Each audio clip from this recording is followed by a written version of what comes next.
And look at that list. We only have one paralogue left. Yay. Thank the goddess you were unharmed, my lord, and that the relic is safe and sound. Yes, thanks to your intervention. Today was a day to make my blood run cold. Colder than a Srang winter, I'd wager. Our foes gave us a pitched battle. I am sorry to say that the ringleader's escape was my fault. It is a miracle that no harm came to your lordship or the relic, in spite of my clumsy efforts. Remember how she wanted to give him an earful when she came here? You don't sound quite yourself, Constance. I'd no idea what a toll life has taken on you. Perhaps it might cheer you to know that I intend to reward you for all that you've done today. For more than that, actually. I owe your parents a great debt for their services. I dare say that the church intended you to collect on it when they sent you. The debt you owed my parents need not extend to their daughter. No reward shall be necessary. Our help doesn't come for free. I think the relic will do nicely. Yuri is immediately like, well, no, we do actually want a reward. Thank you. Ah, yes, by all means. Even if you have no use for it, perhaps you know somebody who does. These are the fetters of Dromi. They draw on the power of the crest of Obon. It's a priceless treasure that ended up in Dagda. After the truce, they sent it to us in friendship. One story holds that Saint Seros subjugated the 10 elites and the clans who followed them. There may have been a few clan elders who fled across the sea to escape suppression. Which is hilarious when you know that Saint Zeros was also a dragon. So, crossing the sea is not gonna help you there. She can fly.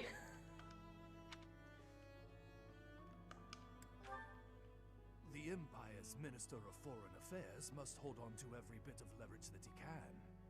Which is why I feel a bit derelict in my duty here. I've put my feelings ahead of my role. The Minister of Foreign Affairs appears to be discarding his hand in order to repay a personal debt. The Minister of Foreign Affairs should stop talking about himself in the third person. So, the item that we just got, the Fetters of Dromi. Relief to be back at the monastery. I suppose the church will be wanting their relic. Yeah, they might. But I've got grander plans for This relic that we just got is actually really useful, because the Fetters of Dromi give the Canto effect to any unit, even if it's a footlocked unit, which is great, because you can use this. For example, the best use I have found for it is to put it on your dancer. If your dancer is somebody with a crest, because then that way they will be able to dance the units and still keep up with them. It also extends your movement by +1, if I remember correctly. So that way your dancer will have 7 movement, they'll be able to dance people, they'll be able to move on after they have danced, and so they will not fall completely behind everybody else in the unit, which is what tends to happen with dancer units. If you're not using a dancer, then it can still be useful for the +1 movement, especially on lower movement classes. Really, the only downside is you really need a relic, a crest, in order to be able to use this relic. What? Of all the self-centered... Wait, do you mean to say that you're compatible? You bear the crest of Obon? Very good, Constance. Hey, friend, I've got a request. Can you talk the church into letting me borrow the relic for a bit? If you believe anyone would lend you a relic, your wits are softer than I gave you credit for. The crest of Obon has all but vanished from Fodlan. Nobody but me carries it now. I'm the only one in all of Fodlan who can use it. The church hanging on to it is useless. Letting me make use of it is simply practical. Otherwise, it'll just be gathering dust in some stinky old vault. Don't you worry your pretty little head. I won't use it for ill. I'd never be able to make it up to Duke Garrett after all. You can keep an eye on them while they're on loan. That'll make this whole thing go over easy as pie.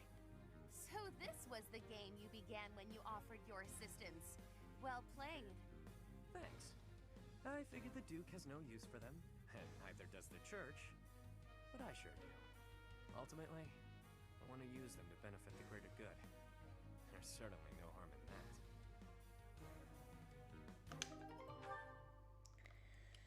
Alright, pre-skip paralogues are done. All of them, we did it. It took every last week that we had, but we finished all of the pre-skip paralogues that need to be completed before the time skip. The only one we have left is the one we can actually do after the time skip, so I'm very happy about that. This is honestly one of the worst parts of trying to do a 100% run, is trying to get all these paralogues done in time. Tea party with Lysithia, let's go. Let me look up what she actually likes. I think she likes sweet apple. Yeah, let's go. Did you call me? Oh, this is my favorite tea. Do you, have sugar? Lots, please. I am grateful. Yeah, let's go. You little sugar rush gremlin, let's go. Some sweets. Anything is fine. There's an entire basket full of cookies in front of you, Lysithia, please. Well now.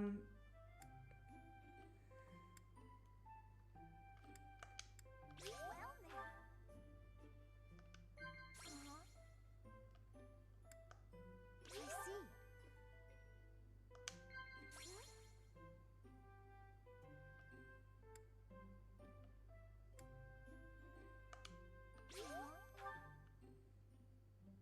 One of the few pleasures I find is in eating sweets.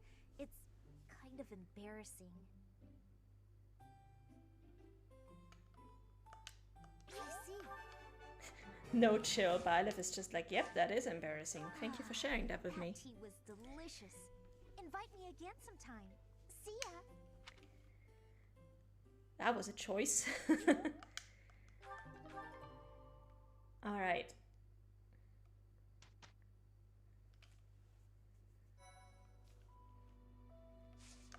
Certifications. Let's see. Who can we certify it into what? Nothing that we need here. I think these guys all have their certifications.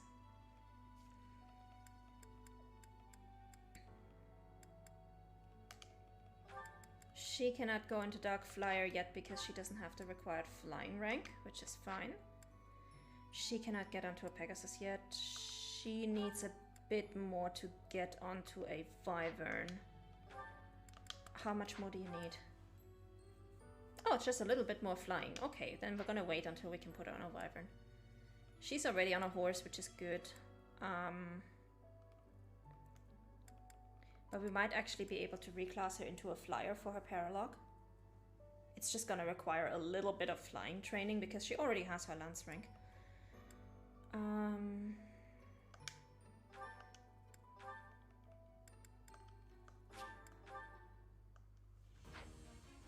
He's gonna need to level up riding in the auxiliary battles, so if we want to get him into a master class. Aloise is fine, this is fine. Actually, let's put her into a riding class as well.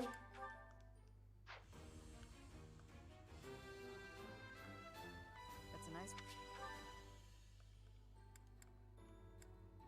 Zero, yeah, sure, why not? Let's put you into Brigand.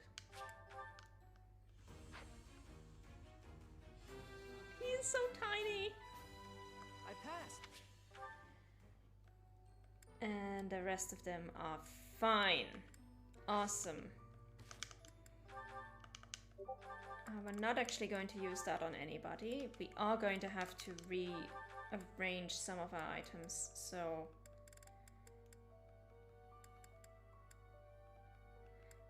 Let's actually give Byleth a March Ring. He gets his Chalice of Beginnings back. Very important. And somebody just pinged me. I'm gonna have a look as soon as we're done here. Caduceus, what do you have? You have a speed ring. Okay, that's good.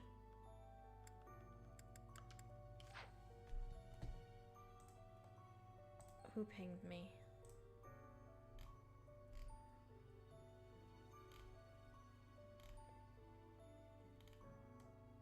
Alright.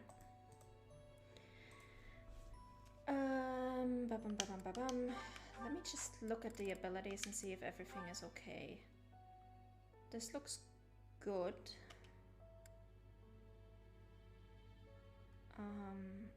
This is fine, although with Dimitri I always wonder if I'm gonna give him Dexterity, Aegis, or Swordbreaker, at least until he gets Movement +1, in which case it doesn't matter anymore because Movement +1 is more important than all of those. This is fine, this is fine. This is also very fine. Battalion Vantage is not going to be useful for him because he has...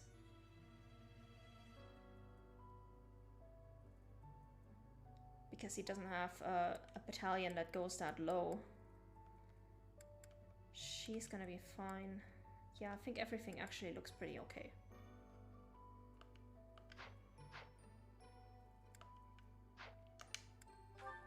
We got a bunch of supports to watch. Okay, let's go.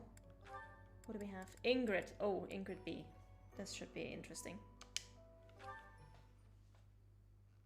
Are you injured? To do. Saving the day again? Apologies. I'm the one who owes you an apology. You've saved my life how many times now? If I keep being so callous, I'll seem ungrateful. No matter. But... I'm accustomed to it. I'm sorry, Dedu. Why?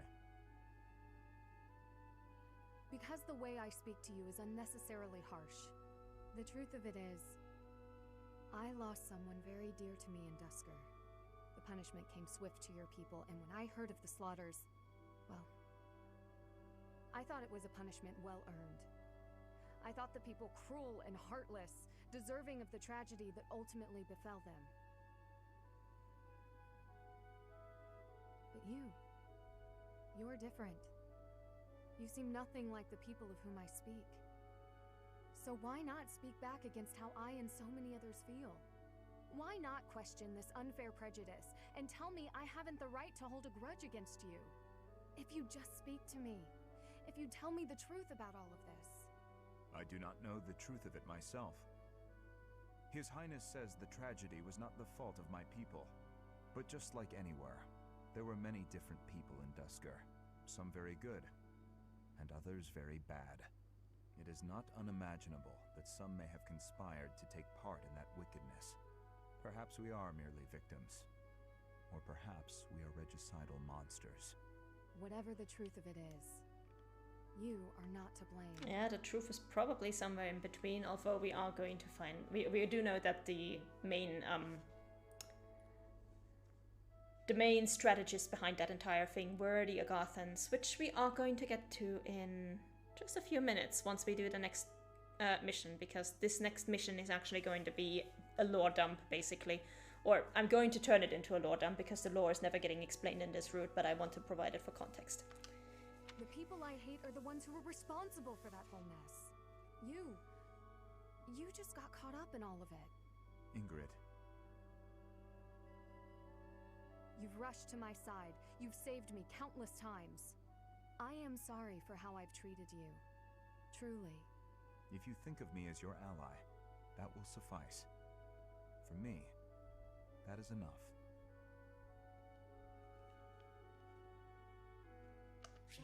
So yeah, Ingrid's slowly trying to unlearn her racism. Let's go. Let's see what she has to say with Felix. Hello? Oh, hello. Have you been there long? I was absorbed in this book. Another silly legend? First of all, they're not silly. And second of all, no. It's an essay that speaks to uncommon and challenging battle scenarios. I've been researching such things since you proposed your unique strategy. Listen to this. Your commander gives orders that put your hometown in extreme danger. Do you carry out the orders, or protect your hometown? What nonsense.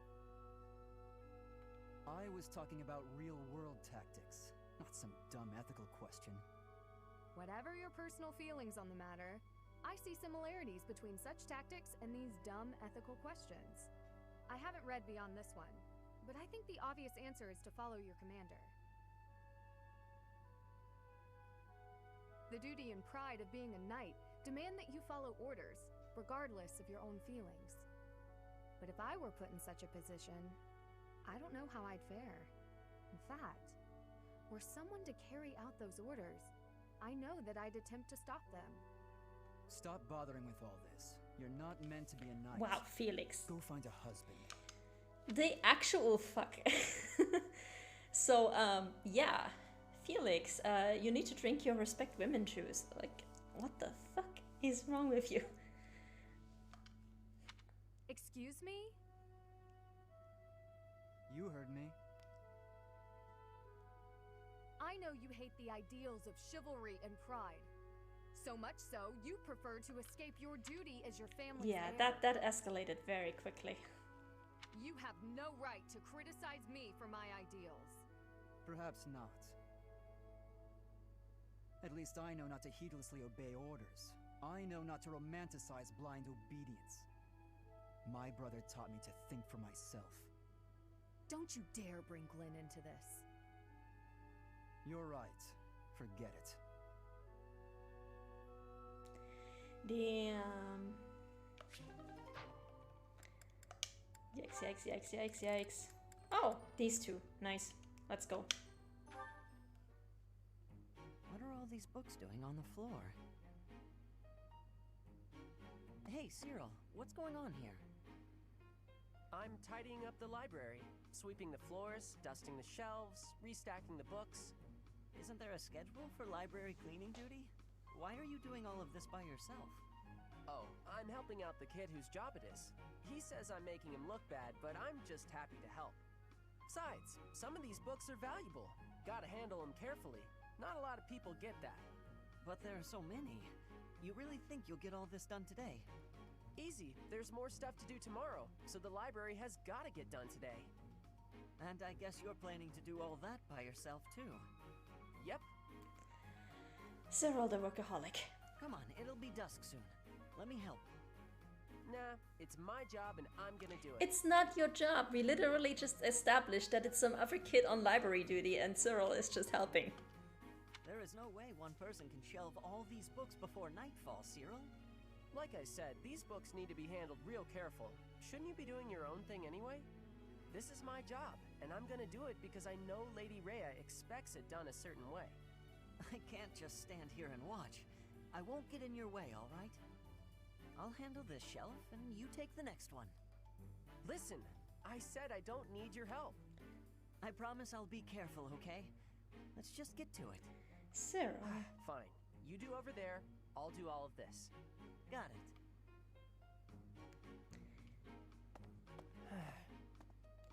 I do get though where he's coming from, because we will find out during his paralogue, and I think also during his, if you get his supports with Hilda, you also find out that does he even have supports with Hilda? I'm not entirely sure.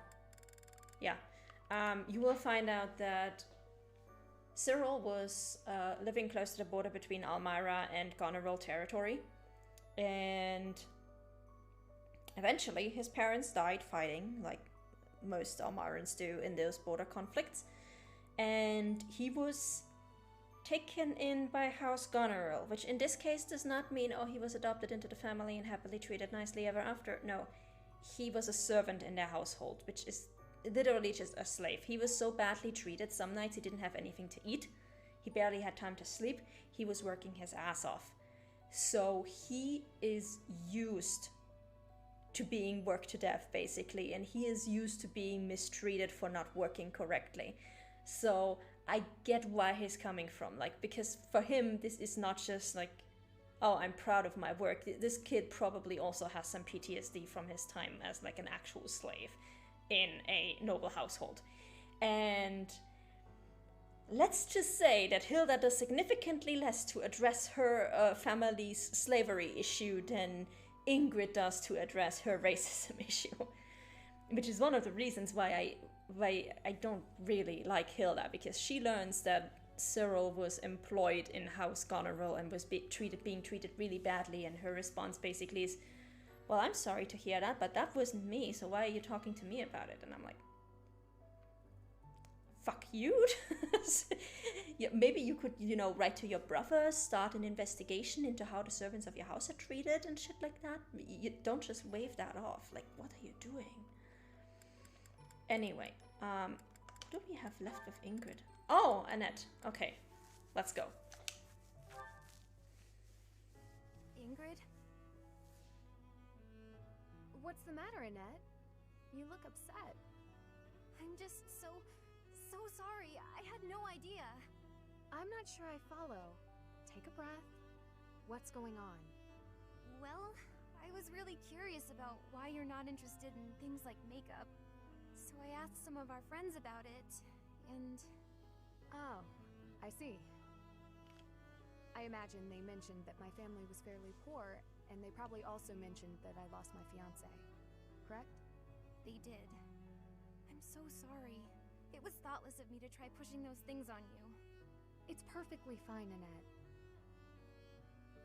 It's true, my family struggled financially. It wasn't easy growing up, but it taught me values I wouldn't have learned otherwise. And we weren't so poor that I consider myself deprived. I'm sure my family would have bought me makeup if I had wanted it. But it never mattered enough to me. Not then, and not now. Oh, so you just never sought that stuff out? Never. While I acknowledge it can be fun, fussing over my outward appearance isn't an instinct of mine. When I was younger, I'd usually be found covered in dirt, bugs in my hair, and a big smile on my face. Things haven't changed too much since. Yep, that was me as a kid too. Then, when my fiancé passed on, my priorities shifted even further. It reminded me of what's most important in life. Beyond that, it's hard to think of myself changing without him around to see it, even if it's something trivial like how I present myself. But talking to you has helped me realize it's okay to loosen up and enjoy those things, if I want. So, thank you. Me? Oh, I didn't do anything at all. Except pester. More importantly, do you notice anything different about me today? Yes. It's very subtle, but I could tell right away that you were using that makeup I gave you. You could? Oh, that makes me happy. I was trying to apply it just how you showed me. You did great, and it really suits you. I think there's a lot I can learn from you, Annette.